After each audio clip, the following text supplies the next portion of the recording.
வணக்கம் students and parents. இன்னைக்கு நம்ம கூட இருக்கிறது யுவராணி. ஸோ இவங்க வந்துட்டு சிஏ இன்டர் இப்போ போத் குரூப்ஸ் கிளியர் பண்ணிட்டு the next day of passing she join the articles through our articleship placement program. And அவங்க ஆல்ரெடி ஆர்டிகல்ஷிப் ரெஜிஸ்டர் கூட பண்ணிட்டாங்க. நவ் ஷீ இஸ் அ பக்கா சிஏ ஃபைனல் ஸ்டூடெண்ட்னு சொல்லலாம். So welcome to our tips to juniors அப்படின்ற ஷோக்கு வருவோம். Actually இவ்வளோ நான் எதுக்கு கூப்பிட்டுருக்கேன், யுவராணி இன்னைக்கு எதுக்கு இன்வைட் பண்ணியிருக்கேன் அப்படின்னா, she has managed college with CA. So இப்போ நம்ம நேற்று வரைக்கும் பேசின பசங்கலாம் வந்துட்டு சிஏவை முழு நேரமா பண்ணியிருந்தாங்க. கிருஷ்ணாவோ இல்லைன்னா அஷ்மிதாவையோ கூப்பிடும்போது அவங்க வந்து ஃபுல் டைம் சிஏ பண்ணாங்க. அவங்க வந்து காலேஜை குவிட் பண்ணிட்டு சிஏ. கிருஷ்ணாவை பொறுத்த வரைக்கும் அவன் வந்து ஃபவுண்டேஷன் படிக்கும்போது காலேஜ் போனோம், அதுக்கப்புறம் இன்டர் படிக்கும்போது காலேஜை குவிட் பண்ணிட்டு சிஏ முழுக்க படிச்சான். ஸோ இப்போ யுவராணியை பொறுத்த வரைக்கும் she has managed both college and inter. So let's talk about let's get some information about that from Yuvarani. Hi Yuvarani, வணக்கம். வணக்கம் சார். Okay, ya. ஸோ நீ வந்து how you even found out Christian classes, எப்படி கண்டுபிடிச்ச Christian classes? ஸ்டார்டிங்ல நான் வந்து 12th 2020 batch sir, corona batch. Corona batch 12th முடிச்ச பேட்ச். ஓகே. Yes sir. அப்புறமா வந்து எந்த கிளாஸஸும் ஆஃப்லைன்ல அவைலபிளா இல்ல ஃபவுண்டேஷனுக்கு. ஸோ மற்ற சப்ஜெக்ட்ஸ்லாம் வந்து 12th பேசிக்ஸ் வச்சு படிச்சுட்டேன் சார். லாக்கு வந்து எனக்கு எதுவும் தெரியல, எங்க படிக்கணும், எப்படி புது சப்ஜெக்ட்ஸ் எதுவுமே தெரியல. அப்போதான் யூடியூப்ல உங்க கிளாஸஸ் பார்த்தேன் சார். உங்க கிளாஸஸ் பார்த்தேன், ஐசி மெட்டீரியல் கோத்ரூ பண்ணேன், அவ்வளவுதான். ஸோ என்னால கிளியர் பண்ண முடிஞ்சிச்சு சார். அதுக்கப்புறம் காலேஜ் வந்து ஆஃப்லைன் கிளாஸஸ்ல போட்டதுனால கொஞ்ச நாள் பிரேக் எடுத்துட்டேன் சார் சிஏல இருந்து. அதுக்கப்புறம் இன்டர் ஜாயின் பண்ணணும்னு நினைக்கும் போது சோ நீ ஃபவுண்டேஷன் வந்து ஆல்மோஸ்ட் செல்ஃப் ஸ்டடி தான். ஆமா sir. Okay okay, very good. So இன்டருக்கு ஜாயின் பண்ணும்போது ஆல்ரெடி ஆஃப்லைன் காலேஜும் போயிட்டு இருக்கு. ஸோ ஆன்லைன் கிளாஸஸ் தான் எனக்கு கண்டிப்பா ப்ரிஃபர் பண்ணும். And discipline zero sir. எனக்கு கண்டிப்பா உங்கள்கிட்ட வந்தா டிசிப்ளினா படிக்க முடியும் சொல்லிட்டு தெரிஞ்சிச்சு. So I join. சரி, ஓகே. நீ வந்து எப்போ வந்து ஃபவுண்டேஷன் முடிச்ச? லைக் நோ 12th வந்துட்டு 2020 மார்ச்ல முடிச்சியா? ஓகே. அவங்க வந்து மேபி அந்த லாஸ்ட் எக்ஸாம் ஒரு எக்ஸாம் எழுதாம இருக்கும்போது உன்னை பாஸ் பண்ணி விட்டுருப்பாங்க அந்த பேட்ச். நீ கரெக்ட்டா? டிசம்பர் 2021. ஆமா சார். சோ டிசம்பர் 2020ல நீ ஃபவுண்டேஷன் எக்ஸாம் முடிச்சிருப்ப. ஆனா நீ இன்டர் வந்துட்டு செகண்ட் குரூப்பை முடிக்கிறதுக்கு யூ டுக் நவம்பர் 2023. சோ நார்மலா ஒரு பசங்க இப்ப உன் கூடயே நான் சொல்றேன், உன் பேட்ச்ல எனக்கு தெரிஞ்சு யார் யாரெல்லாம் இருக்காங்கன்னா வர்ஷினி, முகேஷ், நிவேதிதா, இவங்கெல்லாம் உன் பேட்ச் எனக்கு ஞாபகம் இருக்கு. ஏன்னா அவங்க எல்லாம் டிசம்பர் 2020 பசங்க. இவங்க எல்லாருமே நவம்பர் 2021. புரியல. டிசம்பர் 2021. சோ நீ வந்து 2021 பேட்ச், 12th வந்து 2021 பேட்ச். ஓகே. சோ டிசம்பர் 2021ல முடிச்சாங்க. அப்ப நீ ஏன் நவம்பர் 2022லயே ஏன் வந்து இன்டர் முடிக்கல? Because of college. ஓ, நீ காலேஜ் போயிட்ட. சரி, நீ அப்ப காலேஜ் போனதுனால கிளாஸ் ஜாயின் பண்ணலையா அந்த டைம்ல? எந்த கிளாஸஸ்மே ஜாயின் பண்ணல சார். செல்ஃபா படிக்கலாம் ட்ரை பண்ணேன். ஆல்மோஸ்ட் லைக் 1 இயர் பிரேக்கே எடுத்துட்ட. Yes sir. சோ அப்போ இதனால உனக்கு வந்து டிலே ஆயிருக்கு. லைக் நோ சிஏ முடிக்கிறது. நீ வந்து actually you should have completed by 2022 November. But உனக்கு வந்து ஒரு அப்போ நீ செல்ஃப் ஸ்டடி பண்ணிட்டு இருந்தியா? ஃபவுண்டேஷன் படிச்ச மாதிரியே செல்ஃப் ஸ்டடி பண்ணிட்டு இருந்தியா இன்டருக்கு? ஆமா சார். ஆமா. ஓகே ஓகே, சரி. எப்போ வந்து ஐ திங்க் நீ மே 23ல ஃபர்ஸ்ட் அட்டெம்ப்ட் எழுதினேன்னு நினைக்கிறேன். Yes sir. குரூப் 1 உன்னோட ஃபர்ஸ்ட் குரூப் எழுதினல்ல மே 23ல? ஆமா சார். ஓகே.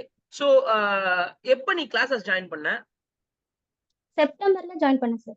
செப்டம்பர் 2022ல யூ ஜாயின்ட். சோ நீ வந்து என்னால செல்ஃப் ஸ்டடி பண்ண முடியாதுன்னு முடிவு பண்ணி அந்த டைம்ல? ஆமா சார். ஓகே. சோ நீ வந்து கிட்டத்தட்ட ஒரு 8 மாசம் நீ ட்ரை பண்ணியா? லைக் நோ படிக்கலாம், செல்ஃப் ஸ்டடி பண்ணிரலாம் ஃபவுண்டேஷன் மாதிரி ட்ரை பண்ண? ஆமா சார். ஓகே.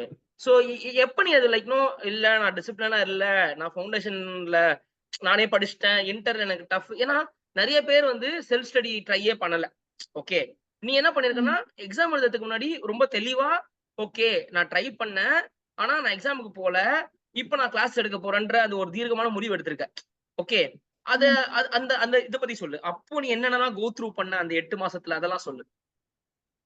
நிறைய கிளாஸஸ் எல்லாம் பார்த்துட்டு இருந்தேன். யூடியூப் நிறைய கிளாஸஸ் போயிட்டு இருந்துச்சு சார். எல்லாமே பார்க்கும்போது என்னால கான்ஃபிடென்ட்டா ஃபீல் பண்ண முடியல சார். இன்கம் டேக்ஸ்லாம் நம்ம கிளாஸ்ல ஜாயின் பண்ணதுக்கு அப்புறம் தான் இவ்வளவு இருக்குன்னே எனக்கு தெரியும். ஸோ சாப்டர் நேம் கூட எனக்கு தெரியாது நம்ம கிளாஸ் ஜாயின் பண்றதுக்கு முன்னாடி. ஸோ கண்டிப்பா எனக்கு கிளாஸஸ் வேணும்னு அப்பவே முடிவு பண்ணிட்டேன் சார். எழுதி ஃபெயில் ஆகுறதுக்கு ஒரு கிளாஸ் ஜாயின் பண்ணிடலாம், ஒரு குரூப் மட்டும் ஜாயின் பண்ணி பார்க்கலாம், ஆல்ரெடி நம்ம சார் கிட்ட படிச்சிருக்கோம் லால. ஸோ அதனால அவங்க மேம்கிட்ட பேசினேன் சார், உங்க அம்மா கிட்ட. ஃபர்ஸ்ட். ஸோ எங்க அவங்க அம்மா கிட்ட நிறைய பேசுனியா? கான்ஃபிடன்ஸ். ஆமா சார், அவங்க ஓ, நிறைய ஓகே. கான்ஃபிடன்ஸ் கொடுத்தாங்க. ஸோ என்னால சோ த மேனேஜ் பண்ண ஓனர் முடியும். ஆஃப் லெட்ஸ் பாசி கிட்ட பேசிருக்க நீ? அவங்க தான் சார் சொன்னாங்க. ஓகே, சரி. உன் வீடு எங்க இருக்குது? மதுரவாயல் சார், சென்னை. மதுரவாயல். சென்னை. ஓகே, மதுரவாயல் இருக்கு. சோ உன்னோட காலேஜ் எங்க போவ நீ? அண்ணா நகர். அண்ணா நகர் ஆதர்ஷ் காலேஜ்ல படிச்சியா? S okay. சார். காலேஜ்ல உங்களை பத்தி நிறைய சொல்லியிருக்காங்க சார். நீங்க கெஸ்ட் காலேஜ்ல ஏன்னா நான் லெக்சரரா. அந்த காலேஜுக்கு கெஸ்ட் லெக்சரர் நான் actually. So I used to come there. ஆனா நான் எல்லார்ட்டையும் ஓகே சொல்லுவேன், சார். டேய் கிட்ட வெறும்ல பிகாம் மட்டும் படிச்சா முடியாதுடா, கூட ஏதாவது படிங்க. ஏதோ ஒண்ணு சிஎஸ்ஓ, சிடபிள்யூஓ, சிஏஓ, சிஏ கஷ்டம்னா விட்டுருங்க, சிஎஸ்ஓ சிடபிள்யூஓ படிங்க, ஏதோ ஒண்ணு படிங்க. புலம்புவேன். அதுவும் அந்த ஹானர்ஸ் பசங்களுக்கு எல்லாம் நான் ஹானர்ஸ் பசங்க தான் ஓரளவுக்கு நல்லா படிக்கிற பசங்க, அதோட சுமாரா படிப்பாங்க. ஹானர்ஸ் நல்லா படிப்பாங்க. நான் கெஞ்சுவேன், ஒரு தடவை வரும்போதும் 10 நிமிஷமாவது நான் சிஏ பத்தியோ சிஎஸ்டபிள்யூ ஏதோ ஐஎஸ்டபிள்யூ ஏதோ படிக்கிறானுவேன். ஆனா யார் படிக்கிறாங்க? 2-3 பேர் தான் கை தூக்குவாங்க. 40 பேர்ல 2 பேர் கை தூக்குவாங்க. அவங்களும் பாத்தீங்கன்னா ஃபவுண்டேஷன் வரைக்கும் படிப்பாங்க, அதுக்கப்புறம் படிக்க மாட்டாங்க. ஒரு அட்டெம்ப்ட் ஃபெயில் ஆயிட்டோம்னா அப்படியே தூக்கி போட்டு போயிடுவாங்க. அதுதான் ஒரு பிரச்சனை. ஓகே, சரி. நீ இப்ப காலேஜ் படிச்சுக்கிட்டு இருந்த, see let's not talk about like no name of the college or anything like that. நீ காலேஜ் படிக்கும்போது அது ஒர்த்தா, சிஏக்கு ஒர்த்தா ஃபீல் பண்ணியா? Like see I am not blaming any college or anything. நான் காலேஜை பத்தி அந்த எந்த பர்டிகுலர் காலேஜோ அது பத்தி சொல்ல வரல. நான் என்ன சொல்றேன்னா, ஒரு காலேஜ் சிலபஸ், அந்த போயிட்டு வர்றது, அதெல்லாம் ஒர்த்தா ஃபீல் பண்ணியா? எனக்கு காலேஜ் மூலியமா என்ன பெனிஃபிட் கிடைச்சிச்சுன்னா, நான் ரொம்ப இன்ட்ரோவர்ட் சார். ஸோ எல்லார்கிட்டயும் பழகிறதுக்கான சான்ஸ் கிடைச்சிச்சு, நிறைய கனெக்ஷன்ஸ் கிடைச்சிச்சு, கான்டாக்ட்ஸ் கிடைச்சிச்சு. காலேஜ் போனதுனால தான் உங்ககிட்ட கிளாஸும் ஜாயின் பண்ண முடிஞ்சிச்சு. ஸோ இந்த மாதிரி அதர் பெனிஃபிட்ஸ் இருந்துச்சு. பட் நாலேஜபிளா எதுவும் கெயின் பண்ணல sir. Okay, so maybe like அந்த நெட்வொர்க்கிங் பண்றது, சோஷியல் பிஹேவியர். நெட்வொர்க்கிங். ஆக்சுவலி நிறைய பேரண்ட்ஸ் இதுதான் கேக்குறாங்க என்கிட்ட. சரி, என் பொண்ணுக்கு வந்து நான் வந்து ஸ்கூலே வந்து கேர்ள்ஸ் ஸ்கூலா போட்டேன். நான் வந்து அவங்க சின்ன வயசுல இருந்தே அப்படியே கேர்ள்ஸ் கூட மட்டும் தான் பழகிருக்காங்க, கோஎட்ல கூட இல்ல. அது மாதிரிலாம் பேரண்ட்ஸ் கேக்குறாங்க. பட் அவங்க அவங்க வந்து என்ன புரிஞ்சுக்க மாட்டாங்கன்னு என்ன பொறுத்தவரைக்கும் நான் சொல்றேன்னா, இன்னும் ஒரே ஒரு வருஷம் இன்டர் முடிச்சுட்டா நீ ஆர்டிகல்ஷிப்புக்கு போய் தான் ஆகணும். நீ உன்னோட வேர்ல்டு வந்து பெருசாயிடும். என்ன அந்த ஆர்டிகல்ஷிப் போறதுக்கு முன்னாடியே இவங்க காலேஜ்ல போய் அது தெரிஞ்சுக்கணும்னு நினைக்கிறாங்க. நான் சொல்வேன், உனக்கு அதுக்குதான் ஓரியன்டேஷன் ப்ரோக்ராம்னு ஒண்ணு இருக்குது. அங்க நீ ஓரளவுக்கு தெரிஞ்சுக்கலாம். இப்ப நீ உன் காலேஜ்ல வந்து என்ன எக்ஸ்போஸ் பண்றியோ அந்த ஓரியன்டேஷன் ப்ரோக்ராம்ல கிட்டத்தட்ட அதை எக்ஸ்போஸ் பண்ணிருப்பாங்க. ஓகே, உனக்கு அந்த உன்னை தாண்டி நீ வெளில வரணும், உன்னோட சாஃப்ட் ஸ்கில் டெவலப் பண்ணணும் அப்படின்றத பத்தி. பட் அதுக்கு நமக்கு 3 வருஷம் தேவைப்படுமா? எனக்கு அதான் கேள்வி. கண்டிப்பா இல்ல. ஓகே, நவ் 3 வருஷம், நானும் 1.5 வருஷம் தான் சார் காலேஜ். 1.5 வருஷம். ஓகே, நீ கேக்குதா சார்? கோவிட்ல ஒரு 1.5 வருஷம் போயிடுச்சா? Covid batch. சரி சார், சரி, ஓகே ஓகே, செகண்ட் இயர் ஹாஃப்ல இருந்து தான் காலேஜே போனேன். சரி ஓகே. சோ நீ எப்படி ப்ரிப்பேர் பண்ண ஆரம்பிச்ச? லைக் ஓகே, இப்போ நீ காலேஜும் படிச்சுக்கிட்டு சிஏக்கும் படிச்சுக்கிட்டு இருக்க. What is your preparation strategy? What is your college timing? What is your CA classes? எப்படி நீ படிச்ச? ஏன்னா நீ லைவ் ஜூம்ல வந்திருக்க முடியாது எனக்கு தெரிஞ்சு அந்த டைமிங்ல. So you would have taken recorded classes. Okay, அந்த எப்படி மேனேஜ் பண்ண? எப்படி கிளாஸஸ் பார்த்த? எப்போ செல்ஃப் ஸ்டடி பண்ண? எப்படி காலேஜ் போன? எவ்வளவு நாள் லீவ் எடுத்த காலேஜுக்கு எக்ஸாமுக்கு முன்னாடி? அதெல்லாம் சொல்லு. சார், என்னோட காலேஜ் டைமிங் வந்து காலையில 8 to 1 o'clock வரைக்கும் இருக்கும் சார். 3 o'clock நான் கிளாஸ்லாம் காலேஜ்ல இருந்து வந்து ஃப்ரெஷ் அப் ஆயிட்டு கரெக்டா ஸ்டார்ட் பண்ணுவேன் சார். 3 o'clock எனக்கு லா கிளாஸ் இருக்கும் சார். நீங்க கிளாஸ் வச்சிருவீங்க சார். லைவ்ல தான் சார் அட்டன் பண்ணேன். அப்புறம் 6 o'clock இன்கம் டேக்ஸ் கிளாஸ் இருக்கும். அதுக்கப்புறம் அட்வான்ஸ் அக்கௌண்ட்ஸ் காஸ்டிங் ரெக்கார்டிங் இருக்கும். ஸோ அந்த கிளாஸஸ் மட்டும் அட்டன் பண்ணிட்டு இருப்பேன் சார் டெய்லியும். வீக்கெண்ட்ஸ்ல வந்து என்ன கிளாஸ் அட்டன் பண்ணமோ அதை சும்மா ஒரு ரிவைஸ் மட்டும் பண்ணிட்டு இருப்பேன். அப்படியே போச்சு. காலையில எத்தனை மணில இருந்து சாயங்காலம் எத்தனை மணி வரைக்கும் நீ ஆக்டிவா இருப்ப? அண்ட் காலையில 6 o'clock ஜிஎஸ்டி கிளாஸ் வேற இருக்கும் சார். ஸோ காலையில 6 o'clock கிளாஸ் ஸ்டார்ட் பண்ணா நைட் 11, 12 வரைக்கும் ஒர்க் பண்ணிட்டு ஏதாச்சும் பண்ணிட்டே இருப்பேன் சார். சரி, இப்போ காலேஜுக்கு போனா அங்க அசைன்மெண்ட்ஸ், அங்க செமிஸ்டர் மாடல் எல்லாம் இருக்குமே, இங்க வேற நாங்க வேற டெய்லி டெஸ்ட் குடிச்சிட்டே இருக்குமே, எப்படி மேனேஜ் பண்ண? முடிஞ்ச அளவுக்கு காலேஜ் ஒர்க்கை காலேஜ்லேயே முடிச்சிடும் சார். ஸோ ஃப்ரெண்ட்ஸ் இருந்தாங்க நிறைய பேர், அவங்களும் நிறைய சிஏ பண்ணிட்டு இருந்தாங்க. ஸோ அவங்கெல்லாம் ஹெல்ப் பண்ணாங்க சார். எல்லாரும் ஒன்னா பண்றதுனால தெரியல சார் அவ்வளவுதான். Okay okay. இப்போ நீ வந்து ஃபர்ஸ்ட் குரூப் முடிக்கிற வரைக்கும் யூ ஆர் இன் காலேஜ், கரெக்டா? ஆமா சார். காலேஜ் போய்கிட்டே படிச்ச, ஃபர்ஸ்ட் குரூப் முடிச்ச. அதுக்கப்புறம் செகண்ட் குரூப், உனக்கு ஃபர்ஸ்ட் குரூப்புக்கு வந்து ஆல்மோஸ்ட் எவ்வளவு மாசம் டைம் இருந்தது? நீ செப்டம்பர் 22 ஜாயின் பண்ண அப்படின்னா செப்டம்பர், அக்டோபர், நவம்பர், டிசம்பர், ஜனவரி, பிப்ரவரி, மார்ச், ஏப்ரல் 8 மாசம் டைம் இருந்தது உனக்கு ஃபர்ஸ்ட் குரூப்புக்கு. அப்படின்னா 4 சப்ஜெக்ட் நீ 8 மாசம் எடுத்துக்கிட்ட. ஆனா செகண்ட் குரூப்ப பொறுத்த வரைக்கும் you don't have that much time. நீ செகண்ட் குரூப் வந்து நவம்பர் எக்ஸாம் எழுதிருந்த. சோ செகண்ட் குரூப்புக்கு வந்து எப்ப காலேஜ் முடிச்ச? மே மாசம் காலேஜ் முடிச்சியோ? ஜூலை மாசம் காலேஜ் முடிச்சேன் சார். ஜூலை மாசம் காலேஜ் முடிச்ச. சோ அதுக்கப்புறம் நீ எப்படி அப்போ உன் ஸ்ட்ராட்டஜி எப்படி இருந்தது? லைக் நோ ஃபர்ஸ்ட் குரூப் படிக்கும்போது உன் ஸ்ட்ராட்டஜி எப்படி இருந்தது? ஆனா அதுக்கப்புறம் நீ ஃபுல் டைம் படிச்ச சிஏ ஃபைனலுக்கு, சிஏ இன்ட்ரோட செகண்ட் குரூப்புக்கு. அப்போ எப்படி ஸ்ட்ராட்டஜி வச்ச? குரூப் 1க்கு எனக்கு 8 மந்த்ஸ் இருந்ததுனால 4 சப்ஜெக்ட் + 2 சப்ஜெக்ட்ஸ் நீங்க ரெக்கார்டிங் எடுத்துக்க சொன்னீங்க சார். ஸோ அதனால அப்பவே அட்வான்ஸ் அக்கௌண்ட்ஸ் ஆடிட்டிங் கிளாஸஸ் மட்டும் பார்த்து வச்சிருந்தேன். ஆல்ரெடி கிளாஸ் பார்த்துட்டோமேன்னு சொல்லிட்டு இன்னும் 3 மந்த்ஸ் தான் சார் இருந்துச்சு. ஜூலைல ரிசல்ட் வந்துச்சு. ஸோ 3 மந்த்ஸ்ல பேலன்ஸ் 2 கிளாஸஸ் 2 சப்ஜெக்ட் கிளாஸஸ் வாங்கி பார்த்து முடிச்சுட்டு 2 மந்த்ஸ் இருந்துச்சு சார் எனக்கு ரிவைஸ் பண்றதுக்கு. ஸோ அப்போ எம்டிபி, ஆர்டிபிஎஸ் நம்ம புக்ஸ் எல்லாமே ரிவைஸ் பண்ணி எக்ஸாம் எழுதி பார்ப்போன்ட்டு கொடுத்ததுதான் சார். ஓகே. ஆக்சுவலி எனக்கு நல்லா ஞாபகம் இருக்கு. நான் அந்த டைம்ல வந்து இத சொன்னேன். நீ ஒரு குரூப் கூட எழுதிக்கோ. அத பத்தி பிரச்சனை இல்ல. ஆனா செகண்ட் குரூப்ல இருக்கிற 1, 2 சப்ஜெக்ட்ட படிமா அப்படின்னு எல்லாருக்குமே சொன்னேன். நெறைய பேர் அத அந்த ஒரு ஃபாலோவே பண்ணல. நெறைய பேர் பார்த்தீங்கன்னா, இல்ல நான் ஒரு குரூப் மட்டும் போறேன், ஒரு குரூப் மட்டும் போறேன். அப்புறம் என்ன ஆசைன்னா, ஒரு குரூப்ல ஃபெயில் ஆயிட்டு நான் 2 குரூப் போறேன்னு ஆரம்பிச்சாங்க. நீ ஃபர்ஸ்ட் குரூப்பே படிக்கல. அட்லீஸ்ட் நீ செகண்ட் குரூப் படிச்சு வச்சிருந்தா, ஃபெயில் ஆனா கூட மீதி 2 சப்ஜெக்ட் தான் இருக்குது. படிச்சுட்டு எக்ஸாம்க்கு போயிடலாம். 2 குரூப் எழுதலாம். ஃபர்ஸ்ட் குரூப் மட்டும் எழுதி அதிலேயே ஃபெயில் ஆனா, இது மாரி நான் புலம்புவேன். பட் இது புரிஞ்சுக்கவே மாட்டாங்க நெறைய பேர். அது வந்து என்ன சொல்றது, ஒரு ஒரு பயங்கரமான விஷன் அது. நீ வந்து ஒரு குரூப் மட்டும் தான் படிக்க போறேன்னா, உனக்கு 8 மாசம் ரொம்ப அதிகம். ஏன்னா அது சோம்பேறித்தனமும் வந்துரும். 3 1/2 மாசம், 4 மாசத்துல கூட படிச்சு முடிச்சிடலாம். அப்போ உனக்கு 4, 5 மாசம் டைம் இருக்கும்போது, அதான் டைம் இருக்கே, அதான் டைம் இருக்கேன்றலாம். நீ கூட 1 2 சப்ஜெக்ட் படிக்கும்போது என்ன ஆகும்னா, உனக்கு டைம் பேக்டா இருக்கும். அப்போ நீ என்ன பண்ணுவ, படிச்சுக்கிட்டே இருப்ப, புக்கோட டச்ல இருக்கும். அதுக்கப்புறம் ரிவிஷன் பண்ணும்போது, எஸ் 4 சப்ஜெக்ட் தான் ரிவிஷன் பண்ண போறோம் அப்படின்னு சொல்லிட்டு ஒரு ஐடியா இருக்கும். சோ அதுவே நான் சொல்லிட்டு இருப்பேன். பட் நெறைய பேர் கேட்க மாட்டாங்க. நீ கரெக்ட்டா அத கேட்டுருக்க. எனக்கு அது ரொம்ப சந்தோஷமா இருக்கு. பிகாஸ் நம்ம ஃபர்ஸ்ட் குரூப் முடிச்சுட்டோம். இப்ப செகண்ட் குரூப் படிக்க போம்போது, ஆல்ரெடி ஒரு 2 சப்ஜெக்ட்ட முடிச்சு வச்சுட்டோம். இன்னும் 2 சப்ஜெக்ட் தான் பாக்கி இருக்கு உனக்கு அந்த டைம்ல. அப்போ அந்த 2 சப்ஜெக்ட் மட்டும் கரெக்ட்டா ரிசல்ட் வரதுக்கு முன்னாடி நீ அத படிக்க ஆரம்பிச்சிருந்திருப்ப. So by the time you get ஆமா your first group results, you would have completed அட்லீஸ்ட் 1 subject in the balance 2 subjects அப்படின்ற மாரி இருக்கும். அண்ட் இன்னொரு சப்ஜெக்ட்ட ஜோஷோட இன்னொரு கடகடன்னு முடிச்சுட்டு, தென் ரிவைஸ் பண்றதுக்கு 2 மாசம் டைம் இருந்திருக்கு. அண்டர் மார்க்ஸ் டெஸ்ட் எழுதிட்டு போயிருக்கலாம். Okay. Yes sir. So, what are the marks you got in test series? நீ இப்ப செகண்ட் சீரிஸ் டெஸ்ட் செகண்ட் குரூப்புக்கு டெஸ்ட்ல எழுதும்போது என்ன மார்க் எடுத்த? இப்ப நவம்பர் 23ல நீ ஒரு மார்க் எடுத்திருப்ப. உன்னோட ஐசிஏ எக்ஸாம்ல ஒரு மார்க் எடுத்த. நம்மளோட டெஸ்ட் சீரிஸ்ல ஆவரேஜா என்ன மார்க் எடுத்த? எல்லாத்துலயுமே 40 to 45 தான் சார். ஓகே. ஆனா உனக்கு அந்த நம்பிக்கை இருந்தா ஆவரேஜ் பாஸ் பண்ணிடுவோம் ஐசிஏ எக்ஸாம்னு. இல்ல சார். அப்ப எப்படி பாஸ் பண்ண? தெரியல சார். நான் வெறும் கிளாஸ் அட்டெண்ட் பண்ணுவேன். உங்க கான்செப்ட் புக் படிப்பேன் சார். அவ்வளவுதான் சார். தியரி சுத்தமா வராது சார். மக்கிங் எனக்கு தெரியாது. ஸோ அதனால தியரி வராது. கிளாஸ் அட்டெண்ட் பண்ணதை வச்சு எழுதுனேன். நிறைய எக்ஸம்ஷன் வந்துச்சு சார். ப்ராக்டிக்கல் சப்ஜெக்ட்ஸ்ல. ஸோ அது வந்து அக்ரிகேட் கிடைச்சிச்சு சார். ஓகே. எஃப்எம்ல எக்ஸாம்ஷனா நீ? ஆமா sir. FM advance advance accounts FM application. ரெண்டுமே எக்ஸாம்ஷனா? ஆமா சார். ஓ, இதுல 40 ஓகே. சேம் 40. ஓகே. சோ தியரில அதேதான். இந்த ஆடிட்டிங், இஏஎஸ்ல எல்லாம் 40 40 வாங்கிட்டு இதுல இருந்து எக்ஸம்ஷன் எடுத்து ஆமா பாஸ் சார். பண்ணிட்டியா? So yes okay. சார். நல்ல ஸ்ட்ராட்டஜி தான் அது. சம்டைம்ஸ் தியரி இப்போ என்ன பொறுத்த வரைக்கும் சம்ஸ் வராது. நான் தியரில ஸ்ட்ராங். நெறைய பேர் என்ன சொல்லுவாங்க, தியரில வீக், சம்ஸ்ல ஸ்ட்ராங். அவங்களுக்கு ஒரு ஸ்ட்ராட்டஜி இருக்கு. அந்த தைரியமா போய் எக்ஸாம் எழுதணும். பயப்படக்கூடாதுல்ல. நீ அந்த தைரியம் ஆமா சார். வளர்த்துக்கிட்டு ஓகே பாப்போம். கஷ்டமோ நஷ்டமோ போய் எக்ஸாம் எழுதிருவோம் அப்படின்ட்டு. நெறைய பேரு எக்ஸாம் ஹாலுக்கு போவே மாட்டாங்க. பயந்துட்டு ஐய்யயோ போயிடும் அப்படின்னு சொல்லிட்டு அவங்க போவே மாட்டாங்க. சரி, வெரி குட். சோ இப்போ வந்து what is your tips for like people who are going to college and studying CA? நீ நடுப்புற ஒரு 8 மாசம் பிரேக் எடுத்த. பட் நெறைய பேர் பிரேக்கே எடுக்காம படிக்க ஆரம்பிப்பாங்கன்னு வச்சுக்கோயேன். அண்ட் உனக்கு நடுப்புற எல்லாம் ஒரு ஆன்லைன் கிளாஸ் எல்லாம் போயிட்டு இருந்து அந்த டைம்ல நீ வீட்ல உட்காந்து கூட நிறைய நேரம் படிச்சிருந்திருக்கலாம். ஓகே. Imagine student who is studying today. ஓகே. அவங்க வந்து காலேஜ் போய்க்கிட்டே இன்டர் படிக்க போறாங்க அப்படின்னு நினைச்சுக்கோயேன்.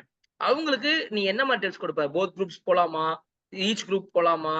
எவ்வளவு நேரம் சிஏக்குன்னு ஸ்பெண்ட் பண்ணணும்? எவ்வளவு ஆக்டிவா இருக்கணும் அவங்க? அதுக்கப்புறம் செல்ஃப் பிட்டி. ஐயோ பாவம் நானு அப்படின்லாம் அந்த மாதிரி செல்ஃப் பிட்டி பண்ணிப்பாங்கல்ல. எல்லாரும் என்ஜாய் பண்றாங்க. யோசிச்சு போய் இப்போ உங்க காலேஜ்லயே நிறைய ஃப்ரெண்ட்ஸ் என்ஜாய் பண்ணிருப்பாங்க. ஆனா உன்னால என்ஜாயே பண்ணிருக்க முடியாது. காலேஜ் போற வரையே தவிர அவங்க கூட மாலுக்கு போக முடியாது, சினிமாவுக்கு போக முடியாது. இன்ஃபேக்ட் காலேஜுக்கு போறது எதுக்காகவோ அது எதுவுமே நீ பண்ணியிருந்திருக்க மாட்ட. ஓகே. மேபி காலேஜுக்குள்ள பசங்க கூட பேசி இருந்திருப்ப. ஸ்கூலுக்கு எப்படி பசங்க கூட பேசுறியோ, ஆனா ஸ்கூல்ல நீ கட் அடிக்க முடியாது. பட் காலேஜ்லயும் நீ கட் அடிச்சிருக்க முடியாது. ஓகே. பிகாஸ் ஆமா சார். நீ வந்து பட் சிஏக்காக வேணா கட் அடிச்சிருக்கலாம். கடைசியா எக்ஸாமுக்காக எவ்வளவு நாள் லீவ் எடுத்த ஃபர்ஸ்ட் குரூப்புக்கு? ஏன்னா அந்த டைம்ல நீ காலேஜும் போயிருப்பல்ல. எனக்கு அது எக்ஸாம் முடிச்சுட்டு 2 டேஸ்ல செமஸ்டர் சார். ஸோ அதுக்கு முன்னாடி 15 டேஸ் ஸ்டடி ஹாலிடேஸ் விட்டுருந்தாங்க சார். ஸோ ஸோ மோஸ்டா எனக்கு லீவே கிடைக்கல சார். நிறைய லீவ் எடுக்கிற மாதிரி சுச்சுவேஷன் வரல சார். சிஏ எக்ஸாம் எழுதுவேன், 2 டேஸ்ல வந்து காலேஜ் எக்ஸாம் இருக்கும் சார். ஓகே. மாடல் எக்ஸாம் காலேஜுக்காக மெனக்கெட்டு படிச்சியா? காலேஜ் எக்ஸாமுக்காக மெனக்கெட்டு படிச்சியா? புக்ஸே வாங்கல சார். புக்கே வாங்கலையா? சார் சோ சிஏல படிச்சதே வச்சு காலேஜ் எழுதிட்டியா? ஆமா சார், எல்லாமே 90+ நீ என்ன ஹானர்ஸா ஜெனரலா? General sir. ஜெனரல். ஓகே. ஏன்னா ஹானர்ஸ்க்கு நான் புக்க பார்த்தேன், லிட்டரலி சிஏ புக்ஸ் தான் இருந்துச்சு. நான் இதுலயும் அதேதான் அதெல்லாம் சார். இங்கேயும் அப்படிதான் இருக்குமா? அதேதான் சார் இருக்கும். Okay okay okay. அப்புறம் என்ன ஹானர்ஸ் ஜெனரல் பிரிச்சு வச்சிருக்காங்க? இங்க பிகாம் ஜெனரல்ல வந்து எக்ஸ்ட்ரா கொஞ்சம் சொல்லி தருவாங்க சார். இந்த ஐடிடி அதெல்லாம் கொஞ்சம் வரும் சார். கம்ப்யூட்டர் சயின்ஸ்லாம் வரும். அதுல ஃபுல்லா கார்ப்பரேட் அப்படி வந்துரும் சார். அது ஒரு சப்ஜெக்ட் மாறும் sir. So now your tips for people who are managing both college and CA. டிப்ஸ்னா ஒரு குரூப்பா போனா போதும் சார். எல்லாத்தையும் ஏற்கனவே நிறைய ப்ரெஷர் இருக்கும். ஸோ எல்லாமே போட்டு ப்ரெஷர் பண்ண வேண்டாம். ஒரு குரூப்பா கிளியரா முடிச்சா போதும். அண்ட் வீக்கெண்ட்ஸை நல்லா யூஸ் பண்ணிக்கணும் சார். வீக்கெண்ட்ஸ் எவ்வளோக்கு யூஸ் பண்ணிக்கிறோமோ அது அந்த அளவுக்கு இது. அண்ட் நிறைய ப்ராக்டிஸ் பண்ணும் சார். எதுல நம்ம தியரி ஸ்ட்ராங்னா தியரியை ப்ராக்டிஸ் பண்ணலாம். எவ்வளோ ப்ராக்டிஸ் பண்றோமோ அதுதான் சார். இன்கம் டேக்ஸ்ல எனக்கு ஒரு ஒர்க் கொடுத்தீங்க சார். அதனாலதான் நான் பாஸே பண்ணேன் சார். நான் ஒரு குரூப் மட்டும் தான் படிக்கிறதுனால இன்கம் டேக்ஸ்ல சாய் சார் வந்து ஒரு சாப்டருக்கும் 40 கொஸ்டின்ஸ் அனுப்புவாரு. ஸோ அதுக்கு சஜஸ்டட் ஆன்சர்ஸ் என்ன ப்ரிப்பேர் பண்ண சொன்னீங்க சார். பிடிஎஃபா போட்டு கூகுள் டிரைவ்ல அப்லோட் பண்ணி. ஹேண்ட் ரைட்டிங் நல்லா இருக்கும்னு நினைக்கிறேன்ல. கரெக்ட். நீ क्वेश्चन பேங்க் மாதிரி நீ ரெடி பண்ண அந்த டைம்ல. கரெக்ட். ஆமா சார், அந்த ஒரு ஒர்க் எனக்கு ரொம்ப ரொம்ப ஹெல்ப்ஃபுல்லா இருந்துச்சு சார். இன்கம் டேக்ஸ்ல தான் நான் பாஸே ஆனேன் சார். ஆக்சுவலி நேத்துக்கு ஒரு பையன் எனக்கு மெசேஜ் பண்ணியிருந்தான். நீங்க ஒரு क्वेश्चन பேங்க் கொடுத்தீங்களே, அது வந்து எனக்கு திருப்பி ரீசெண்டா இருக்கிற அசஸ்மெண்ட் இயருக்கு மாத்தி கொடுங்கன்னா. நான் யோசிச்சேன், நான் எப்படா क्वेश्चन பேங்க் கொடுத்தேன்? நான் ஒன்னு சொல்றேன், டேய் நான் क्वेश्चन பேங்கே கொடுக்கலடா உங்களுக்கு. எனக்கு இப்பதான் ஞாபகம் வருது அவன் கேட்டது என்னன்றது. ஓகே, உன்னோட நீ எழுதிருப்பல ஒரு டெஸ்ட்டுக்கும் சாயோட பிராக்டிஸ் क्वेश्चंसக்கு நீ எழுதிருப்பல ஆன்சரு. அத வந்து ஐ திங்க் நம்ம குரூப்ல யாரையா போட்டோ எடுத்து அனுப்புங்க அப்படின்னு இருப்பேன். அந்த குரூப்ல ஒன்ன நாமினேட் பண்ணி இருந்திருப்பாங்களா இருக்கும். ஓகே, ஏன்னா இவன் ஹேண்ட் ரைட்டிங் நல்லா இருக்குன்றதுனால இருப்பாங்களா இருக்கும். ஓகே, எனக்கு இப்ப புரிஞ்சிருச்சு. எவ்வளவு வாங்கின நீ டாக்ஸ் அந்த டைம்? 40 questions 54 sir. நான் வெறும் இன்கம் டாக்ஸ் மட்டும் தான் சார் அட்டெண்ட் பண்ணேன். அதுல டிடிஎஸ் விட்டுட்டேன் sir. Okay. So practice more. I think உங்க பேட்ச்ல வந்து கல்பனா தான் அதிகம்னு நினைக்கிறேன். இன்கம் டாக்ஸ்ல 81 எடுத்தாங்க. ஆமா. Okay, done. So okay, you are suggesting go for single group. Okay. And make use of Saturdays and Sundays. Okay. Then what else? And stop பண்ணி feel பண்ணி எனக்கு மட்டும் ஏன் இப்படி நடக்குது அதெல்லாம் தேவையில்லை. எப்பவுமே நம்ம எங்கேஜாவே இருந்தாலே போதும். எக்ஸாம்லாம் முடிச்சக்கு அப்புறம் சேர்த்து வச்சு ஃபீல் பண்ணிக்கலாம். ஸோ என்ஜாய் பண்ணிக்கலாம். நான் மூவிஸ் எதுவுமே எல்லாமே கட் பண்ணிட்டு இந்த மாதிரி இருந்துச்சு சார். ஸோ ஓகே, அந்த என்வி இருக்கும்ல, அவங்க எல்லாம் என்ஜாய் பண்றாங்க, உங்க ஃப்ரெண்ட்ஸ் எல்லாம் க்ளோஸ் ஃப்ரெண்ட்ஸ் எல்லாம் என்ஜாய் பண்றாங்க, அந்த என்வி இருக்கும்ல, அந்த ஆசை இருக்கும்ல, என்ன அது எப்படி மேனேஜ் பண்ண? அதுக்கும் நீங்க தான் சார் காரணம். எப்படின்னா நம்ம ஆடிட்டிங் கிளாஸ்ல ஃபுல்லா சொல்றீங்க, ஆடிட்டிங்லாம் போகும்போது ஆர்டிகல்ஷிப்லாம் போகும்போது இதெல்லாம் பண்ணலாம் அதெல்லாம் பண்ணலாம் அப்படின்னு சொல்லும்போது கண்டிப்பா ஆர்டிகல்ஷிப்லாம் நம்ம என்ஜாய் பண்றோம். ஸோ எல்லாத்தையும் அப்ப சேர்த்து வச்சுட்டு இப்போ படிச்சாதான் அப்போ ஆர்டிகல்ஷிப் போக முடியும். அந்த ஒரு இதுக்காகவே அதனாலதான் ஃபர்ஸ்ட் டேவே நான் ஜாயின் பண்ணது ஆர்டிகல்ஷிப்ல. சரி. now what are your things going in mind, like no CA ஃபைனலுக்கு என்ன பிளான் பண்றோம், என்ன ஏது, what is things going in mind? Because இப்போ என்ன பொறுத்த வரைக்கும் மேபி உன் கூட 2021ல ஃபர்ஸ்ட் அட்டெம்ப்ட்ல ஃபவுண்டேஷன் பாஸ் பண்ணவங்க 2022லயே they would have completed. Okay, or by May 23 they would have completed. So you took one more year. or அவங்க அப்பவே இன்டர் முடிச்சிருந்தாலும் they would have joined articles only by August 2023. Maybe like no, நீ ரெண்டு குரூப்பையுமே முடிச்சிருந்தா கூட காலேஜுக்கு போறதுனால உனக்கு வந்து காலேஜ் முடிச்சதுக்கு அப்புறம் தான் நீ ஆர்டிகல்ஷிப் போயிருக்க முடியும்.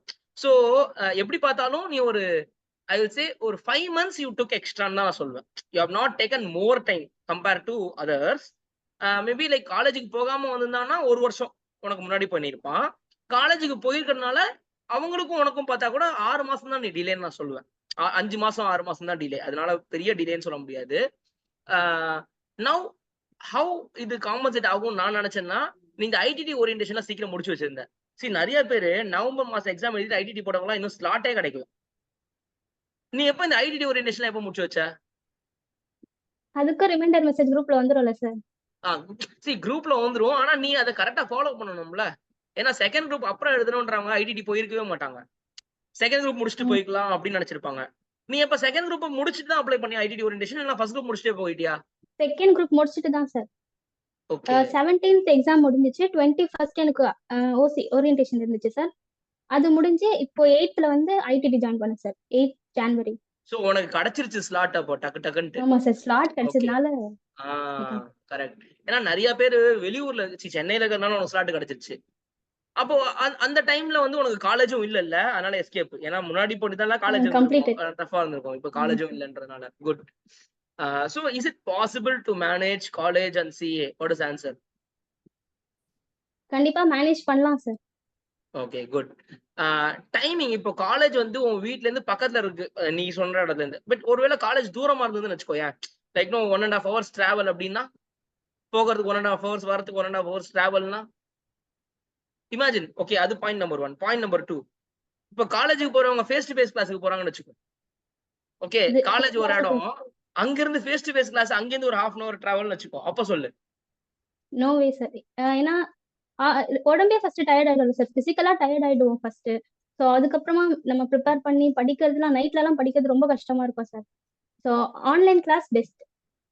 காலேஜ் போறவங்களுக்கு ஆன்லைன் தான் பெஸ்ட். ஓகே, நீ வந்து சில சப்ஜெக்ட் உனக்கு ரெக்கார்டட் கிளாஸஸ் நாங்க கொடுத்துருப்போம்ல. So recorded class versus live zoom class. For example, இனிமே சில பேர்னால இப்போ காலேஜ் போறவங்களால சரி ஓகே அவங்க சிஏ படிக்கணும்னு நினைச்சிட்டாங்க, ஆனா அவங்களோட timing of college maybe matching with our timing of taking class. ஓகேவா? அப்போ அந்த மாதிரி பசங்களுக்கு ரெக்கார்டட் கிளாஸஸ் எடுக்க சொல்லுவேன் நான். ஓகே, சோ அவங்க என்ன ஃபீல் பண்ணுவாங்கன்னா, ஐயோ ரெக்கார்டட் கிளாஸா, அப்ப நான் வேலைக்கு ஆகாது, அப்ப நான் லைவா எடுக்கிற வேற எங்கேயோ போறேன்லாம் என்ன கேட்பாங்க. ஓகே, நான் சொல்லுவேன் இல்லடா எனக்கு டிஃபரன்ஸ் இல்லடா, அது ரெண்டுத்துக்கும் எனக்கு பொறுத்த வரைக்கும் டிஃபரன்ஸே கிடையாது, ரெக்கார்டும் லைவ்லாம் ஆல்மோஸ்ட் சிமிலர் தான், உங்களுக்கு எல்லாமே புரிஞ்சிடும் அப்படின்னா அவங்க அதை ஒத்துக்க மாட்டாங்க, சண்டை போடுவாங்க. அந்த மாதிரி விஷயத்துல you tell me like what is your experience of recorded class? Sir உங்க கிளாஸ் பொறுத்த வரைக்கும் டைமிங் ஃபிளெக்சிபிளா இருக்கும் சார். நைட்டு 9:30 கூட ஸ்டார்ட் பண்ணுவாங்க. ஸோ அதனால உங்க கிளாஸஸ் ப்ராப்ளம் இல்லை சார். இன்கம் டேக்ஸ் ஆல்சோ ஈவினிங்ல கிளாஸஸ் இருக்கும். பட் காஸ்டிங்லயும் சரி, ரமேஷ் சாரும் தினேஷ் சாரும் 2 சாரும் வந்து டவுட்ஸே வராது சார் அவங்க கிளாஸ்ல ஃபர்ஸ்ட். ஸோ அதனால அவங்களது ரெக்கார்டட் ஆன்லைன் லைவா போறதை விட இன்னும் பெட்டர் சார். அவங்களோட ரெக்கார்டிங் எத்தனை வாட்டி வேணாலும் பாத்துக்கலாம் சார். எல்லா சம்ஸும் இருக்கும். அவங்களுக்கு டவுட்ஸே வராது sir first. So no need to. No difference, big difference from like no. Even if you take recorded, it's equivalently good. Same. Okay, good. Okay, now your experience about Let's Pass CA Academy, subject by subject, எப்படி எல்லாம் உன்னோட experience நீ சொல்லு. Okay sir, first costing Dinesh sir, அவரோட classes plus அவரோட material, class room material போதும் sir. என்ன pass பண்றதுக்கும் சரி, 2 சப்ஜெக்ட்டுமே எனக்கு எக்ஸாம்ஷனும் கிடைச்சிச்சு. ஸோ என்ன சார். அடுத்து advance accounts Ramesh sir. So அவருக்கும் class room material plus classes, MTPs ஏதாச்சும் வேணும்னா போட்டு பார்த்துக்கலாம் சார். போதும் sir. Income tax practice questions, நிறைய கொஸ்டின்ஸ் ப்ராக்டிஸ் பண்ண போதும். ஜிஎஸ்டி கிளாஸ் சாரே படிக்க வச்சிருவாரு. கிளாஸ்லேயே சார் படிக்க வச்சிருவாரு. எவ்வளோ முடியுமோ அவ்வளோ படிக்க வச்சிருவாரு. லா கிளாஸஸ் உங்களோட கிளாஸஸ் ஃபுல்லாக தியரி தான் இருக்கும் சார். ஸோ அதனால நான் கிளாஸ் அட்டென்ட் பண்ணுவேன் பிளஸ் உங்க மெட்டீரியல் படிப்பேன். அவ்வளோதான் சார். எம்டிபி ஏதாச்சும் இருந்தா பார்ப்பேன். That's it sir. ரொம்பலாம் ப்ரிப்பேர் பண்ணல சார். புரியல. பாஸ் ஆனா ரொம்ப ப்ரிப்பேர்லாம் பண்ணல சார். பாஸ் ஆனா போதும் அந்த மாதிரி வார்டர்ல. Okay okay. சோ மேபி ஆண்டவன் கருணை உனக்கு ரொம்ப அதிகமா இருந்துச்சுன்னு நினைக்கிறேன். ஏன்னா உசுர கொடுத்து பச்சவளே போயிடுறாங்க, நீ பாஸ் ஆனா போதுன்னு போயிட்டு பாஸ் ஆயிடுறல்ல. ஓகே மேடம், இப்ப நீங்க சொல்லுங்க மேடம், வாட்ஸ் யுவர், உங்க அம்மா உட்கார சொல்லு கொஞ்சம். மேடம் உங்களோட எக்ஸ்பீரியன்ஸ் என்ன இந்த ஆன்லைன் கிளாஸஸ்? உங்க பொண்ணு படிச்சா யோசிச்சிங்களா? பயந்து முதல்ல ஐயோ இந்த ஆன்லைன் கிளாஸ்ன்றாங்களே ஓபி அடிப்பாளே இவ அப்படிலாம் யோசிச்சிங்களா? இல்லைங்க சார். நம்பிட்டீங்களா இந்த கிளாஸஸ்? ஆமாங்க சார். நீங்க நல்லா எல்லாருமே நல்லா இது பண்ணீங்க. அவர் நல்லா படிப்பா சார். ஓகே. சோ உங்களுக்கு ஃபேஸ் டு ஃபேஸ் கிளாஸ் போகணும், செலவு பண்றமே இவ்வளோ, நேர்ல போகணும் அப்படின்லாம் நீங்க யோசிக்கலையா? இல்லைங்க சார். பரவாயில்ல, உங்களை மாதிரி நிறைய பேர் இருந்துட்டா பரவாயில்ல. அந்த எவ்வளவு பயப்படுறாங்க தெரியுமா பேரண்ட்ஸ் எல்லாம். ஐயோ ஃபேஸ் டு ஃபேஸ் கிளாஸ் மாதிரி இருக்காது, ஒரு ஃபேக்கல்டி கண்ணை பார்த்து சொல்லி கொடுத்தா மட்டும் தானே. நானும் தான் கண்ணை பார்த்து சொல்லி கொடுப்பேன், என்ன கண்ணை ஜூம் வழியா பார்ப்பேன், அவங்க வந்து நேர்ல பார்த்தாதான் புரியணும். ஓகே, பட் ஆனா நீங்க ரொம்ப கூலா இருக்கீங்க என்னை பொறுத்த வரைக்கும். பாத்துப்பா படிச்சுப்பா, நல்லா படிக்கிற பொண்ணுதான், பாஸ் பண்ணுவா, அந்த அளவுக்கு இருக்கீங்க. பட் எவ்வளோ பயப்படுறாங்க பேரண்ட்ஸ் எல்லாம், லைக் பயம். பட் அவங்க பயப்படுற தகுந்த மாதிரி தான் பாஸவும் நடந்துக்கிறாங்க. பாஸ் பண்ணிட்டா பிரச்சனை இல்ல, பாஸ் பண்ணலன்னா தானே பிரச்சனை. நம்ம டெசிஷன்ஸ் எல்லாம் கரெக்டா போச்சுன்னா பிரச்சனையே இல்லை. நம்ம டெசிஷன்ஸ் எங்கேயாவது சொதப்பினாச்சுன்னா தான் ஐயோ நம்ம தப்பா எடுத்துருமோ டெசிஷன்ஸ் எல்லாம் யோசிக்க ஆரம்பிப்போம். ஓகே. சோ நீங்க அவ காலேஜுக்கு போகணுன்ற முடிவுல தான் இருந்தீங்களா? போயே ஆகணுமா நீ காலேஜுக்குன்ட்டு? ஆமாங்க சார். ஓகே. பட் நீங்க அப்போ அந்த இப்ப எதுக்காக காலேஜ் சேர்த்திருப்பீங்களோ அது 1.5 வருஷம் அவ காலேஜுக்கே போயிருந்திருக்க மாட்டாள்ல. இந்த பர்பஸ்க்காக காலேஜ் சேர்த்திருந்தீங்க. அந்த பர்பஸே நடந்திருக்காது அந்த 1.5 வருஷம். கரெக்டா இல்லையா? அப்ப ஃபீல் பண்ணீங்களா? ஐயோ என்னடா இந்த பர்பஸ்க்காக காலேஜ் போட்டா அந்த பர்பஸே நடக்கலையேன்ட்டு. அது ஒரு டிகிரி மட்டும் போதும், இதுதான் முக்கியம் அப்படின்னு. ஓகே. தான் முக்கியம், அது ஒரு டிகிரி மட்டும் தான் சார். உங்களுக்கு சிஏ பத்தி தெரியுமா? அது எவ்வளவு கஷ்டம் அப்படிலாம் தெரியுமா? சரிங்க சார். ஓரளவுக்கு தெரியும்.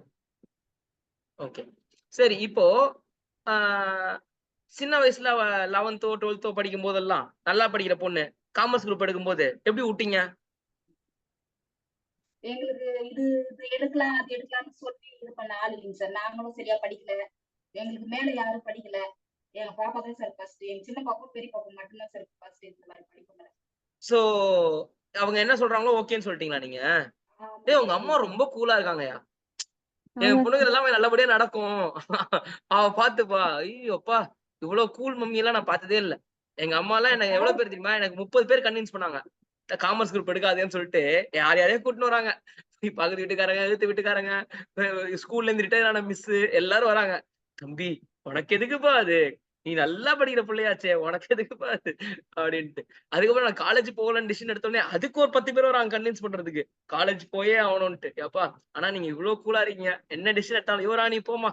நீ வந்து ராணி மாதிரி உனக்கு எல்லாம் நடக்குமா? நீ போ வச்சது விளங்கும் தொட்டது தொடங்கும்ன்ற மாதிரி. பாருங்க நேத்துக்கு ஆர்டிகல்ச்சர் போயிருக்கா. நான் சத்தியமா நினைச்சு பார்க்கல. அன்னைக்கே ஆர்டிகல்ச்சர் ஜாயின் பண்ணுவான்னு. நான் இன்டர்வியூ தான் அனுப்பிச்சு விட்டேன். அவர் என்னன்னா சார் இந்த பொண்ணை நான் இப்பவே செலக்ட் பண்றேன். இன்னைக்கு அப்பாயிண்ட் பண்றேன். நாளைக்கு ஆர்டிகல்ஷிப் ரெஜிஸ்டர் பண்றேன். நான் என்ன சார் இவ்வளவு வேகமா இருக்கீங்க? நான் நினைச்சேன் இவ போயிட்டு சரி சார் நான் வீட்டுல அம்மா கிட்ட கேட்டு வந்து சொல்றேன் சார்னு சொல்லுவா. அதுக்கப்புறம் என்ன பண்ணுவா? நான் ட்ரெஸ் வாங்கணும் ஒரு 4 நாள் எடுத்துக்கிறேன். பொங்கலுக்கு போகணும் ஒரு 3 நாள் எடுத்துக்கிறேன் அப்படின்ட்டு எப்படி பிப்ரவரி ஆக்கிடுவான்னு நினைச்சேன். கட்சியில பார்த்தா மின்னல் வேகத்துல கிட்டு கிட்டு கிட்டு கிட்டுன்னு ரெஜிஸ்டர் பண்ணிட்டு அவர் எனக்கு மெசேஜ் அனுப்புறாரு. Sir that girl got registered அப்படின்ட்டு. இதுல என்ன ஹைலைட்னா அந்த ஃபேம் வந்து சென்னையில இப்போ ஒரு வருஷமா எங்களுக்கு வந்து சிஎன்டிஜி வந்து ரேட்டிங் போடுவாங்க. அதாவது சென்ட்ரல் கவர்மெண்ட்ல கம்ப்ட்ரோலர் ஆடிட்டர் ஜெனரல் ஒன்று இருக்கும். அந்த சென்ட்ரல் கவர்மெண்ட் ஆளுங்க ரேட்டிங் போடுவாங்க. இந்த ஃபேமுக்கு இந்த வருஷம் டாப் ரேட்டிங் வந்திருக்கு. இது வந்து எங்களுக்கு போன வருஷம் வரைக்கும் நாங்களே இந்த ஃபேம் பெருசா ரெக்கமெண்ட் பண்ணதில்லை. பெருசா ரெக்கமெண்ட் பண்ணதில்லைன்னா லைக் அவங்களும் கேட்டதில்லை எங்க கிட்ட. சார் உங்க ஸ்டூடெண்ட்ஸ் எங்களுக்கு அனுப்புங்க சார்னு அவங்களும் எங்கிட்ட கேட்டதில்லை. இந்த தடவை ஒரு ஃபோன் பண்ணி சார் உங்க பசங்க சில பேரை நான் பார்த்தேன் ரொம்ப பிரில்லியண்டா இருக்காங்க. உங்ககிட்ட இருந்து வர பசங்களை எனக்கு எனக்கு அனுப்புங்க எங்க ஃபேமுக்கு அனுப்புங்க ஃபோன் பண்ணி கேட்டிருந்தாரு. உடனே நான் வந்துட்டு அவங்கள பத்தி உங்களுக்கு ரெக்கமெண்ட் பண்றதுக்கு முன்னாடி நாங்க படிக்கணும்ல. சோ அப்ப நானும் சாயும் வந்து அந்த ஃபேமை வச்சு படிச்சோம். பார்த்தா இந்த 2023ல இந்த ஃபேமுக்கு தான் டாப் ரேட்டிங் இருக்கு சென்னையில. ஓகே அது எங்களுக்கே ஷாக்கிங்கா இருந்தது. ஏய் இந்த ஃபார்முக்கு தானே டாப் ரேட்டிங் இருக்கு அப்படின்ட்டு. இப்ப கூகுள் ரேட்டிங் வச்சுதான் பசங்க போறாங்க. அகாடமியா இருக்கட்டும் காலேஜா இருக்கட்டும் எங்க வேணா கூகுள் ரேட்டிங்லாம் எவன் வேணா எழுதலாம். போறான் நீங்க சைட்ல போறீங்கன்னு வச்சுக்கோங்க. நீங்க அங்க வந்திருக்கீங்க அப்படின்னு கூகுள் புரிஞ்சுக்கும். உடனே யூ ரேட் திஸ் அப்படின்னு கேட்கும். நம்ம சும்மா ஏதாவது ஒரு ரேட்டிங்க போடுவோம் 1 2 ஏதானும் போடுவோம். ஓகே அப்போ அதெல்லாம் இன்னைக்கு ஒரு ஸ்டூடெண்ட் கிட்ட அமிச்சா கூகுள் ரேட்டிங் ரொம்ப கம்மியா இருக்குன்றான். 3.5 தான் இருக்கு கூகுள் ரேட்டிங்ன்றான். அட பாவி ஆர்டிகல் சிப் போற ஃபர்முக்கு கூகுள் ரேட்டிங்க பாப்பியா? சிஎன்டிஜி ரேட்டிங்க பாப்பியா? எதை பார்க்கணும்னு கூட இந்த பசங்களுக்கு புரியல. நான் அதான் சொல்லுவேன் எல்லார்ட்டையும். பேசும்போது அந்த பார்ட்னரோட அந்த எவ்வளவு ஸ்ட்ரிக்ட் எவ்வளவு ஃப்ரெண்ட்லி அண்ட் உங்களுக்கு ஏதாவது டவுட் இருந்ததுன்னா அவர்கிட்ட போய் கேட்டுக்குங்க. லைக் நோ சார் உங்க ஆபீஸ்ல என்ன மாதிரி எல்லாம் ஒர்க் இருக்கு அப்படிலாம் போய் கேளுங்க அப்படின்னு சொல்லுவேன். இந்த பசங்க அதெல்லாம் விட்டுருவாங்க. இன்டர்வியூக்கே போயிருக்க மாட்டாங்க. ஓகே அதாவது கல்யாணமே ஆனந்திருக்காது புள்ளையே பிறந்திருக்காது இங்க உட்காந்து பேர் வச்சுன்னு இருப்பாங்க. ஓகே பிரெக்னெண்டா இருக்கிறவனுக்கே ஆம்பளை பிள்ளையா பொம்பளை பிள்ளையான்னு தெரிய மாட்டேங்குது. இவன் கல்யாணமே பண்ணிருக்க மாட்டான் பிள்ளைய பேர் வச்சுன்னு இருப்பான் இவன். அந்த மாதிரி so people are like that. People like no they miss many opportunity by going through some. இப்போ ஒரு ஃபேம்ல எல்லாம் ஒருத்தர் எழுதியிருப்பான். அவன் எழுதிருக்க இங்கிலீஷ்லயே கூகுள் ரேட்டிங் பார்த்தா தெரிஞ்சிடும். அந்த இங்கிலீஷே தெரிஞ்சிடும். கூகுள் ரேட்டிங்ல யூஸ் பண்றாங்கல்ல வேர்ட்ஸ் ததுக்கான வேர்ட்ஸ் யூஸ் பண்ணிருப்பான். அப்ப நம்ம நினைப்போம் உங்களுக்கு ஸ்டார் ரேட்டிங்க பார்த்ததுக்கு அப்புறம் என்ன தோணும்? அதான் கம்மி ஸ்டார் இருக்கு அப்படின்ற மாதிரிலாம் தோணும். பட் அது எழுதும் போது ஏண்டா ஒரு நல்ல ஆர்டிகலுக்கு போற ஸ்டூடெண்ட் சென்டென்ஸ் ஃபார்மேஷன் கூட தெரியாம எழுதியிருப்பான். இங்கிலீஷ் பாத்தீங்கன்னா வாயில கேவலமா இருக்கும். அந்த இங்கிலீஷ்லாம் பத்தக்கான எழுதியிருப்பான். ஒரு ஸ்பெல்லிங் ஒரு 10ஆம் கிளாஸ் படிச்ச பிள்ளை கூட இதோட பெட்டரா ஸ்பெல்லிங் எழுதுன்ற அளவுக்கு எழுதியிருப்பான். உடனே அதை வச்சுட்டு கேள்வி கேட்பாங்க பசங்க எல்லாம். சோ இந்த ஐ திங்க் யுவராணி எல்லாம் கேள்வியே கேட்கல. சார் நீங்க சொல்லுங்க நான் போறேன். லைக் நோ அதுதான் எனக்கு ரொம்ப ரொம்ப பிடிச்சிருக்கு. நான் ஒண்ணு சொல்றேன்னா, நான் வந்து சும்மா சொல்றது கிடையாது. ஒரு விஷயம் பண்றதுக்கு முன்னாடி, அத நான் பண்ணுவேனான்னு நான் யோசிப்பேன். இத நான் மத்தவங்களுக்கு சொல்றதுக்கு முன்னாடி, இது நான் பண்ணுவேனா? அப்படின்றத நான் யோசிப்பேன். ஓகே. அ ஆர்டிகல்ஷிப்னாலும் சரி, நான் இதுல இன்னொன்னு கூட சொல்லுவேன். நான் சொல்ற ஃபர்ம்ல அந்த பார்ட்னரோட எனக்கு டைரக்ட் கான்டாக்ட் இருக்கும். நாளைக்கு ஏதோ ஒரு பிரச்சனை வருதுன்னா, சார் பொண்ணு வந்து மணி 9 ஆயிடுச்சு. இப்போ வரைக்கும் வீட்டுக்கு வர மாட்றா அப்படின்னு அவங்க அம்மா ஃபீல் பண்றான்னு வச்சுக்கோயேன். சார் இந்த மாரி யுவராணியோட அம்மா பேசுறேன். நைட் 9 மணி ஆச்சு சார். டெய்லி இப்படிதான் வந்துகிட்டு இருக்கா வீட்டுக்கு அப்படின்னு ஒரு 4 நாள் சொன்னீங்கன்னா, நான் சொல்லுவேன். மேடம் இது செப்டம்பர் மேடம். இப்படிதான் இருக்கும். இந்த செப்டம்பர் மாசம் முடியட்டும். அதுக்கப்புறம் நம்ம பாத்துக்கலாம் அப்படின்னு. ஏன்னா இது நடந்திருக்கு. பட் தெரியாம ஒரு ஃபர்ம்குள்ள போயிட்டாங்கன்னு வச்சுக்கோங்களேன். சும்மா இந்த கூகுள் ரேட்டிங்கு அது இதுன்னுலாம் போட்டு பார்த்து போயிட்டாங்கன்னு வச்சுக்கோங்களேன். யார போய் கேட்பீங்க? ஓகே. நீங்களும் டைரக்ட்டா மாட்டீங்க அந்த ஃபர்முக்கு. இவ எங்க படிக்கிறா? என்ன பண்றா? எதுவுமே தெரியாது. யார போய் கேட்க முடியும்? அவங்கலாம் பெரிய ஆட்களா இருப்பாங்க. ஓகே. அதுக்கு தான் நான் சொல்லுவேன். நான் சொல்ற ஃபர்முக்கு போனீங்கன்னா, அட்லீஸ்ட் நீ என்ட்ட புலம்பலாம். சார் கொஞ்சம் பாருங்க சார். அவர்ட்ட கொஞ்சம் ஏதாவது சொல்லுங்க சார்ன்னு சொல்லலாம். உடனே நான் ஃபோன் அடிச்சு ஏன்னா இது நடந்திருக்கு. வருஷா வருஷம் இது நடக்கும். ஓகே. நம்ம கிட்ட அ அபிராமி பேட்ச்ல கூடுவாஞ்சேரியிலேருந்து ஒரு பொண்ணு படிச்சது. ஓகே. ஒய்ல ஆரம்பிக்கும். யோகேஸ்வரி அந்த பொண்ணு பேரு. அந்த பொண்ண ஓஎம்ஆர்ல அவங்க வீட்டு பக்கத்துல ஏன்னா அந்த பொண்ணு கூடுவாஞ்சேரின்றதுனால ஓஎம்ஆர்ல சேர்த்து விட்டேன். உடனே அவங்க அப்பா, சார் டெய்லி லேட்டா வரா சார்ன்னா. உடனே அவங்க ஃபோன் பண்ணி கேட்டேன். அவர் சொன்னாரு, சார் டெய்லி எல்லாம் லேட்டா அனுப்புறது இல்ல சார். செப்டம்பர் மாசம் தான் சார் லேட்டா அனுப்புறேன் அப்டின்னாரு. ஓகே. அது மாரி அவங்கள வி வி அ அவங்கட்ட ஃபோன் அடிச்சு பேச முடிஞ்சது. இதுதான் நம்ம சொல்ற இடத்துக்கு போனா பெனிஃபிட். ஓகேங்களா? சோ அதெல்லாம் நீ பெர்ஃபெக்ட்டா பண்ணியிருக்க. ஐ திங்க் எல்லாமே உனக்கு வந்து நீ நம்புற இல்ல? நம்ம இது செய்றோம், இவங்கள நம்பி போறோம், ஜெயிச்சிடுறோம் அப்படின்னு நினைச்சிருக்க.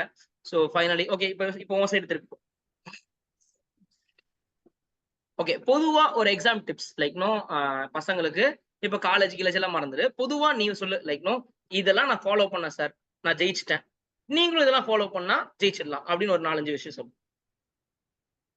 கிளாஸஸ் நம்ம ஜாயின் பண்ற கிளாஸஸ் ரொம்ப ரொம்ப இம்பார்ட்டன்ட் சார். நம்ம என்ன மெட்டீரியல்ல படிக்கிறோன்றது இம்பார்ட்டன்ட். என்ன மெட்டீரியல்ல படிச்சாலும் அது ஐசிஐ மெட்டீரியலோட லிங்க்ல இருக்கான்னு ஒரு செக் பண்ணிக்கிட்டா தட்ஸ் பெட்டர் சார். அதுக்கப்புறமா ரிவிஷன். எவ்வளவு டைம் ரிவிஷன் பண்றோம் அது மெயின். அண்ட் டெஸ்ட் போதும் சார். Test okay. ஒரு குட். 3 டெஸ்ட் எழுதுறோம்னா 4th டெஸ்ட் எழுதும்போது பயமும் இருக்காது. அண்ட் அதே பேட்டர்ன்ல தானே இருக்க போகுது. 6th கொஸ்டின் ஈஸியா இருக்கும். ஸோ எடுத்த உடனே 6th கொஸ்டின் பார்க்கலாம். ஸோ அந்த பேட்டர்ன் ஃபாலோ பண்ணிட்டா போதும் சார். கண்டிப்பா பாஸ் பண்ணலாம். ஓகே. எனக்கு கொஞ்சம் கூட நீ பயமுறுத்தல. ரொம்ப கூலா பேசுற. இன்னும் யாராவது வந்து சார் யாரையாவது சீனியர்ட்ட பேசணும் அப்டின்னா, உன் நம்பர குடுத்துருவேன் நானு. நீ போய் இவள்ட்ட பேசுமா. இவ தான் கொஞ்சம் கூட உன்ன பயமுறுத்தவே மாட்டா. ரொம்ப நார்மலா இருக்கா அந்த பொண்ணு ஜெயிச்சிடுறா அப்டின்ற மாரி. ஏன்னா, சில பேர்லாம் நான் பார்க்குறேன். லைக் விழுந்து விழுந்து படிக்கிறாங்க. அவங்களும் பெருசா ஜெயிக்கிறாங்க. நான் இல்லன்னு சொல்லல. பட் உன்ன மாரி ஆட்கள் தான் இங்க அதிகம். ஓகே. ரொம்ப கேஷுவலா படிப்பாங்க. நல்லா படிப்பாங்க. பட் ஆனா ரொம்ப ஸ்ட்ரெஸ் எடுத்துக்க மாட்டாங்க. சரி ஓகே. பண்ணலாம். பாஸ் பண்ற மாரி படிச்சிடலாம் அப்படின்ற மாரி. So that's best example. Cool girl நீ தான். Thank you See sir. you. All the best. Bye bye. Thank you sir.